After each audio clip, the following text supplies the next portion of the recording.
একটা ভালো পারফরমেন্স কিন্তু পায়নি। এখন লাস্ট সিরিজে সে কি করেছে সে ব্যাপারে একটু জানি। সো লাস্ট টি-20 সিরিজ যেটা ছিল শ্রীলঙ্কার সাথে, সেখানে 3টা ম্যাচ সে খেলেছে, তার মধ্যে মাত্র 2 ম্যাচে একটা করে উইকেট পেয়েছে এবং বাকি একটা ম্যাচে সে কোনো উইকেটই পায়নি। তাহলে এই পারফরমেন্স থেকে আমরা তার থেকে কি এক্সপেকটেশন রাখতে পারি, তাই না? যার কারণে সে বেস্ট 11 থেকেও ড্রপ হয়ে যায় তার এই পুয়ার পারফরমেন্সের কারণে। তো এই সিরিজটা শেষ হলো, টেস্ট সিরিজ হলো, সে আইপিএল খেলতে চলে আসলো। তো আইপিএল এ খেলতে এসে ইনজুরি থেকে কাটিয়ে এসে সে প্রথম ম্যাচেই 4 উইকেট নিয়ে নিল। এই ব্যাপারটা কেন হলো? এই ব্যাপারটা কি তার ইচ্ছার উপর হলো? এই ব্যাপারটা কি তার ফিটনেসের কারণে হলো? এই ব্যাপারটা কি তার মনোযোগের কারণে হলো? আর তার dedication?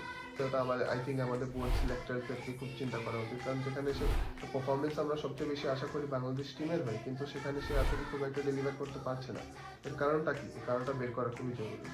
I really hope Mustafiz will start performing for Bangladesh, and also he will keep on shining in the T20 leagues as well.